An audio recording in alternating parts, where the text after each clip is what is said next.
السلام علیکم دوستو، آج کی اس ویڈیو میں ہم بات کرنے والے ہیں حضرت علی نے فرمایا روز صبح 2 فرشتے گھر پر کیوں آتے ہیں اور وہ آ کر کیا کرتے ہیں۔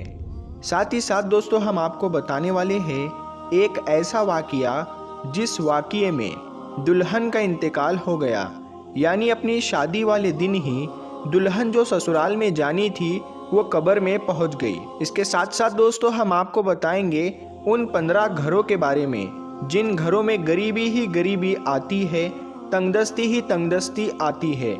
یہ 15 کام جن گھر میں بھی ہوتے ہوں گے وہاں ہمیشہ پریشانیاں ہی رہے گی۔ پیارے دوستو سب کچھ بتانے والے ہیں، بس آپ اس ویڈیو کو آخر تک دیکھتے رہیے۔ ویڈیو شروع کرنے سے پہلے آپ اس ویڈیو کو ایک لائک ضرور کریں اور زیادہ سے زیادہ شیئر کر کے اپنے کچھ قریبی لوگوں تک ضرور پہنچائیں۔ تو چلیے ویڈیو شروع کرتے ہیں۔ حضرت علی کی خدمت میں ایک شخص آ کر کہنے لگا، یا علی، دن کے آغاز میں سب سے پہلے کیا ہوتا ہے؟ تو حضرت علی نے فرمایا، اے شخص، دن کا آغاز 2 فرشتوں سے ہوتا ہے۔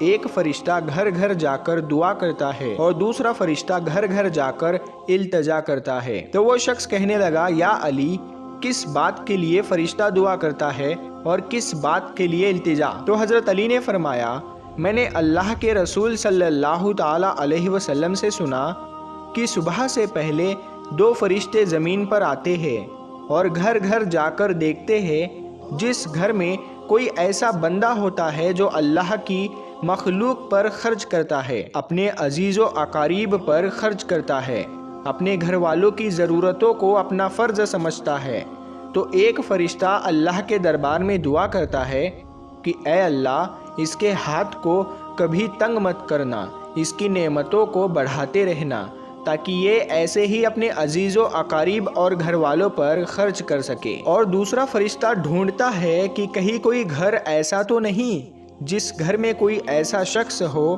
کہ وہ اپنے گھر والوں پر، عزیز و اقارب پر مال خرچ نہیں کرتا ہو، وہ چھپا کر رکھتا ہو، یعنی اللہ کی مخلوق پر خرچ نہیں کرتا ہو۔ یاد رکھنا، جب وہ کسی ایسے انسان کو دیکھتا ہے جو اپنے مال کو اکٹھا کر کے انسانوں سے چھپا کر رکھتا ہے تو وہ دوسرا فرشتہ اللہ کے دربار میں فریاد کرتا ہے کہ اے اللہ، اس بندے سے اس دولت کا سخت حساب لینا اور اس بندے کو دنیاوی دولت سے محروم کر دے، کیونکہ یہ اپنی دولت تیرے بندوں پر خرچ نہیں کرتا، اپنے گھر والوں اور عزیز و اقارب پر اپنے مال کو خرچ نہیں کرتا، محروم رکھتا ہے۔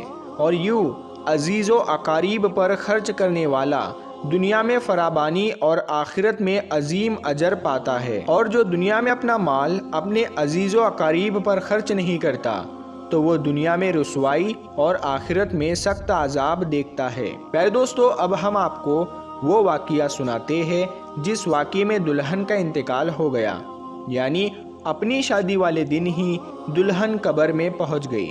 دوستو یہ واقعہ سعودی عرب کا ہے۔ ایک لڑکی کی شادی تھی، اس کی تیاریاں چل رہی تھی، دلہن کو سجایا جا رہا تھا۔ اتنی دیر میں مسجد میں اذان ہوئی اور اس کے بعد نماز کے بعد سے ہی لڑکی کے میک اپ کی تیاریاں چلنے لگی۔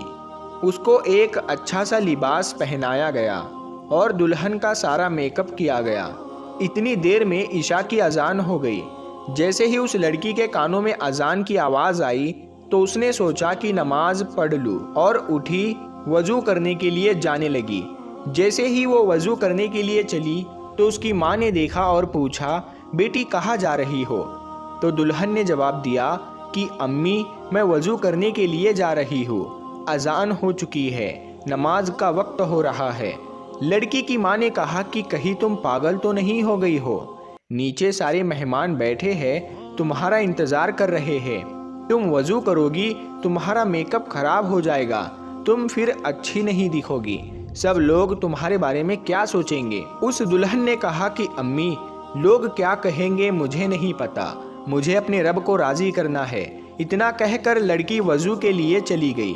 اس نے وضو کیا اور نماز کے لیے جانے لگی۔ وضو کرنے سے اس کا سارا میک اپ اتر چکا تھا، لیکن لڑکی کو اس بات کی کوئی بھی فکر نہیں تھی، اسے تو ڈر تھا اپنے رب کا۔